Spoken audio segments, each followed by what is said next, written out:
Hi, time for the edition of Simply Stated, and I'm here on the beach in Michigan, northern Michigan. So today it's up maybe close to 70 or around 70 degrees. Not super, super warm, but definitely not as cold as it has been for northern Michigan. And not blowing bubbles either yet. Still waiting for it to get warm enough for bathing suits and still waiting for it to get warm enough that I actually feel like blowing bubbles.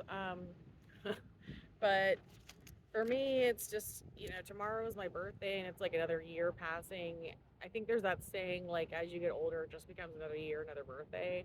Um, another celebration of the Earth's rotation around the sun, that you were on the Earth during that time, something like that. Something, I don't know. There's all kinds of pop philosophical statements I could make about any of it, but it's been a really long year, like, majorly long year, and it's been a lot to think about for me and maybe for other people too. I don't know anymore, but it seems like there's been more than enough going on. If you're wondering how difficult a year it's been, it's like that kind of difficult. See, that's my toe. That's my other toe. That's literally from getting banged up this year. And I was down in the Pennsylvania region of Michigan, which sucks, and ended up leaving and then had to put my dog in a foster. So it's been a ridiculously long year.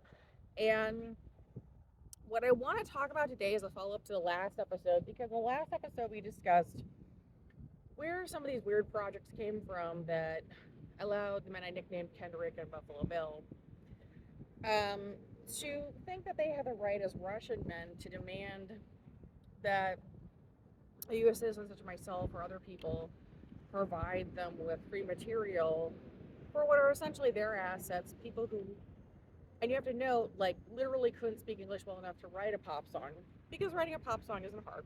It's very easy. Anybody who speaks English can do it. Or, movie script or TV show or anything else. None of this stuff is hard for somebody who actually speaks English. These people didn't. And how my own government, the US government, could let that happen to me. And what it came down to essentially is that H.W. Bush authorized and worked with the expansion of Booz Allen Hamilton, which is now known as Booz Allen Hamilton, a company that's actually been downsized when keep being downsized. That works primarily for Russia and China, and took on a number of contracts at the CIA. In fact, took on so many contracts at the CIA that the CIA, which is essentially supposed to be central reporting, receiving reports from all the different major agencies, an organization that Russia and China have always been trying to get a hold of because they want all of our major intelligence reports, and an agency that finally the other U.S. federal agencies and even maybe state agencies stopped giving as much information to because of this, that eventually started to be counted as a private organization because they simply took on too many private contractors. As a federal agency, you cannot actually just employ a whole bunch of people from a private company. And you really cannot justify employing a bunch of people literally from Russia and China from a private company at your agency to say you're doing intel. Why in the world would you even want that much information about those countries? Both China and Russia are incredibly hostile to the U.S. It's actually not healthy to have a lot of contact with either country. Same thing with Iran. Why would you want either of those in your agency? You wouldn't. You wouldn't want anyone from those three countries there. Not if you were trying to keep it stable. The fact that Booz Allen Hamilton actually got set up in the U.S. because the country is so libertarian is literally is still like this is still a common modern day issue. Goshen is a Chinese company that tried to set itself up in Michigan. The Michigan people, the people of Michigan were trying to set up, actually decided to fight the company and not allow it to continue setting itself up here. And because it is Chinese, it's become a very hostile issue even in this state. It happens all the time in the U.S. There are certain parts of the U.S. that end up falling to China or Russia at times, even for a period, and sometimes permanently. The region of Michigan that I was in is called Pennsylvania. Pennsylvania is a region of Pennsylvania that's super backwards. There's also a lot of Russian activity there, lots of KGB and FSB activity there. It's also where Cersei and Wilhelm made their home. So I want to go back through all this because what you have to start to ask is, why did the CIA come under such scrutiny for so many weird projects? It really was the relationship to Booz Allen Hamilton and letting too many contractors take jobs there. I know for a fact that the CIA has been downsized and lost a lot of their authority as a result. Not just of my case, but of other cases. You cannot ask U.S. citizens to work for free on anything. And the fact that people are doing this to me even in my 30s is ridiculous. The fact that now, today, anyone who bothers is just considered another stupid gang member of the FSB, used to be called the KGB, is reality. It's just modern day life. And, I say all this because I'm poor today and have been injured a number of times, and yet I have this sort of dichotomy of experience of being in one piece, unlike the women I knew of down in Charlottesville that were in a hospital there that I spent time with, who had both lost limbs and had permanent brain damage. And, we've already gone through the thought project, just so you know, and the history of this show, exactly why I'm such a person is to survive all that. But you have to always remember what the U.S. lost. They lost me as a medical doctor. I didn't get to work as a nurse. I spent 5 years in home health and maintained a security clearance and worked with families that actually were at the CIA, the Pentagon, um, the IRS, like, I think the geospatial agencies, all, there were people that took care of the work for the World Bank, which is not a U.S. agency. But the point is that, I'm somebody who's actually maintained a security clearance, and I'm fairly intelligent. I'm not stupid. So there's reasons why I've survived all these events. I am respected as a writer and a journalist still, anyways. Like, there were some things that the Russian activists in this country, in the U.S., were able to take from me. If you live in another country, the U.S. does not do well with this because we are so libertarian. We have a lot of different groups here, and I don't understand it myself. I'm a little tired of it personally, but they do have fights. The Iranians do come out in public here, and Chinese CCP and the FSB do come out in public here and demand to have fights with people. And the rest of us just have to figure out how to walk away or do something else. And even this past year, I think for me personally, the big thing I had to get over was that some of the people related to Kendrick or Buffalo Bill and those groups still want to make their signs and make requests, and there's this overwhelming reality for me that it just really doesn't matter because I'm too old and have too much life experience to care anymore. And they don't, in their limited scope and view of the world and lack of acumen, understand that other people do change and grow and move on. And so there's this tendency for them to be very static and just continue to make their signals, expecting results from the past. There's that old saying, continue to do the same thing over and over again is the very definition of insanity. They're insane. But they're also not that important anymore, the way most people feel. And it's not the way the U.S. is actually set up at this point. But all of this with H.W. Bush's errors, because it really does go back to him. If you're wondering who the original woman was that started trying to traffic me when I was in Arlington that was posing as a therapist, that was actually Barbara Bush. So, and she ended up being removed from the situation because she was so crazy, but that was horrible. And really scary personality. Scary like J.Lo is in person. Just very aggressive and mean, and not what you would expect. And I know people say, well, you think the Bush family just didn't want you in the entertainment industry to protect their kids, their kids' careers, and their grandkids' careers. And I said, no, I think that they're an extremely aggressive group of people that are actually from Russia that made their way into the U.S. I think the entire history of their lives is made up, and they scarily made their way into the White House and then put their son in. And I'm not saying that they're bad or good. I'm saying that they are literally part of the KGB. And it would be called the FSB, and I don't care how anyone else feels about it anymore. I just don't. I already had these conversations with high-level agency officials in the U.S. government when I lived in the D.C. area. I lived there for 19 years. I put my time in. I saw that this all led to the limitation of executive privilege, and I think that most of us really need to be allowed to move on with our lives because some of these people haven't been in office for a really long time, and it's like, grow up, get over it.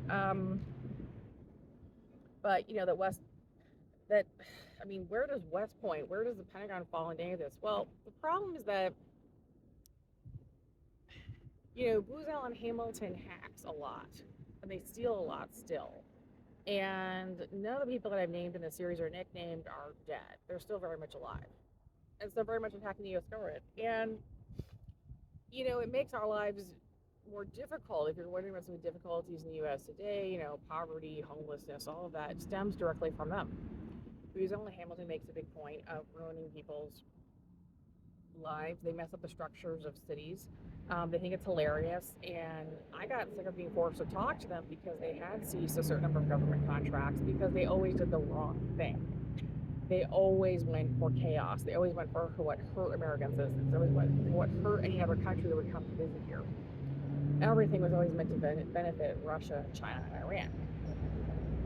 That's the reality. You can spend all day talking about whether or not HW was really trying to flip us all off on TV, or whether or not he was really poisoned and vomited in China on TV. I don't care anymore. I don't even know if those events were real. What I do know is that the CIA was blamed for a lot of his behaviors. And in the end, I decided that the problem for the CIA was that they had been taken over by Booz Allen Hamilton, which is not a real company. It's a front group for a bunch of people from Russia and China and Iran that literally just want to destroy the U.S. and has no right or any business to be in the U.S. And if anything comes out of all these meetings that Congress has had over the last year, because they've had some really intense hearings, I hope is that they finish pushing the company out of business, period. And when they're done with that, I really do hope they finish pushing that fake Hollywood agency out of business as well. Because nothing could be better for the U.S. economy and GDP. And it's actually important. Like, it actually matters. And if you're still confused about who I am in the sense of where I fit into all of this, during the time I worked as a home health aide, I went to the home of the mother of the woman who ran HR for the CIA, or at least she claimed to. She actually worked for Booz Allen Hamilton. So for a long, long period of time, she was actually hiring people from Booz Allen Hamilton to work at the agency, thereby causing it to become what would be considered a private agency. And to even this day, I would caution you that the CIA may actually still have too many contractors to be considered an actual federal agency. This is just plain old law. So what it ultimately means too is that, she wasn't just somebody who was clearly on a mission to destroy the CIA and the US and US security, but she would have been direct actor on 9/11, the attacks on the US Capitol, and pretty much everything else you could imagine related to US intelligence and failures. Wars that went on too long, money blown. She was somebody that didn't remember me, but I had remembered meeting her, and she had talked very openly about having me trafficked and told me to work for free. Nobody can tell you to work for free for the US government or for anyone else. They really can't. You have every right to work for free on your own life and your own projects and yourself.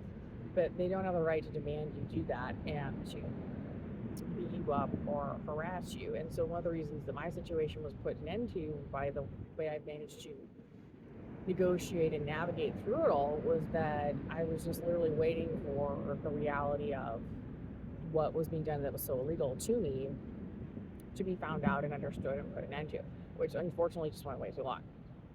But I make this series to keep people aware of that because, this woman was so nuts. She used to scream at people that she wanted their blood and try to forge a bunch of fake employment contracts. So she really was actively practicing slavery at the agency, or at least trying to. I think it happened to Booz Allen Hamilton, which had nothing to do with the actual gathering of intelligence. There's no intelligence in me being forced to provide songs and material to Taylor Swift, Beyonce, J.Lo, Dua Lipa, Joe Rogan, all these dumb people, and they can't do anything themselves.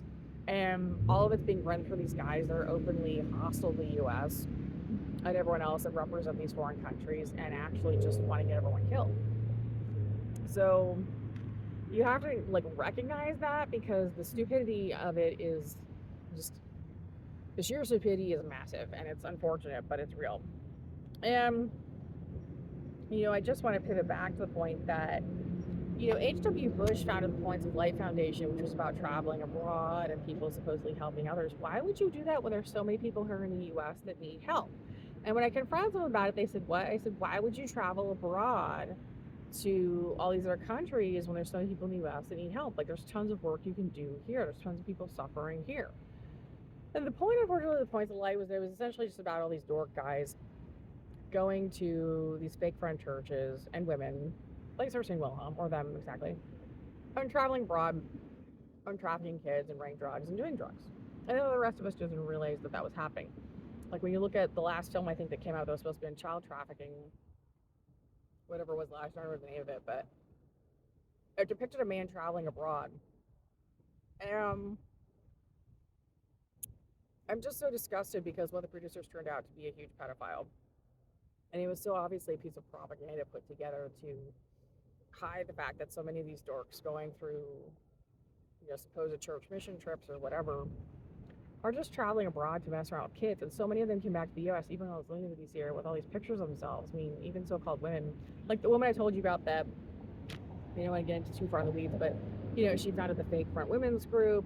She had dated another friend of mine whose mother happened to be a journalist. His mom was able to take care of him, but she really did try to kill him on the streets in DC with FSB signals. And, you know, she traveled to Africa and she took all kinds of disgusting pictures of herself with children and wanted to paint herself as some kind of great savior, and worse, like a white savior of black children. And she's clearly some kind of weird pervert. You know, like you just got to be really savvy about what it is, because there's plenty of people in the US who need help. You don't need to travel abroad to play with kids. That's weird. That's called really suspicious. So, anyways, you know, and I think it's important to note that both Buffalo Bill and Kendrick were actually charged with child abuse charges at one point, and may even have had to do prison time themselves. They were both felons. They were so crazy that they wanted to keep trying to get me to repeat my story over and over again, and so that they could try to have themselves cleared. Well, you can't do that. You can't change the past, and you can't change what someone's testimony was, and I'm never going to change mine. I'm just going to do a show and repeat it just in case anyone ever forgets.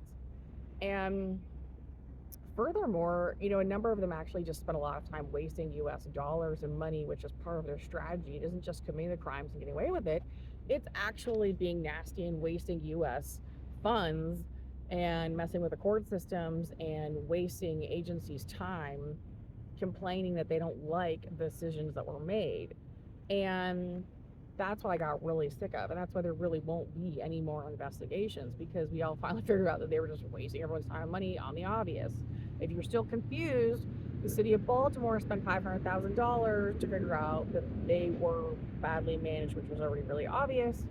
And of course, we've had the collapse of the Baltimore Bridge. The only point of doing one final investigation in my 30s was just to really be done with it all at the federal level and put it behind me. And that's actually how it works. On that note, you really can't be prosecuted or even thrown in prison for harassing and bothering witnesses and victims. And there aren't many people in the U.S. who would be considered a victim or a witness with the way the world has gone today. So mind your own business. Here's the other thing. You know, when I just look at this, there was a lot of confusion caused for the CIA by Booz-Allen Hamilton and obfuscation. And it's very clearly part of Russia's goal to harass, attack, and destroy the U.S. structure. And to a greater extent, I think they have. But they've also succeeded in, like, literally every little thing that they try to take over that's supposed to be part of the U.S. culture has now been derided and seen as crappy. I mean, does anybody really value the Grammys or the Academy Awards or the Emmys anymore, the Golden Globes? No. They just think they're stupid events full of weird child predators. And people don't really watch them anymore. And nobody would bother to. I certainly don't even have time. And the only thing I would direct anyone to bother with is just getting rid of the rest of the contractors from Booz-Allen Hamilton in the U.S. government, because that's where Edward Snowden came from. He's very clearly identified. It was the woman over at the CIA that whose mom I taken care of briefly that was responsible for him being in the NSA. It was very clearly set up on the part of Booz-Allen Hamilton. That's not well reported enough, because we have too many people in the U.S. media that are actually working for Russia and China. And please don't ever forget that I actually know some real journalists and people who actually cover these issues who have made it more successfully and are up higher.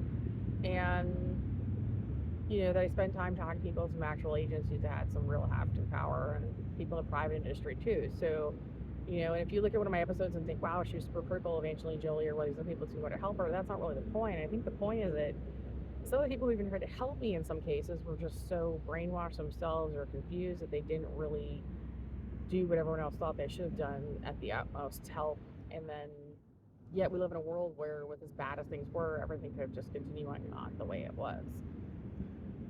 So it really is just another kind of round of, you know, it is what it is, and there's dichotomy there that I was able to survive all of it. But I'll certainly never forgive some of these people that said I was just supposed to go through it and just work for free and not be compensated ever, which she never actually said to me. She actually got really angry and yelled that I was supposed to be paid.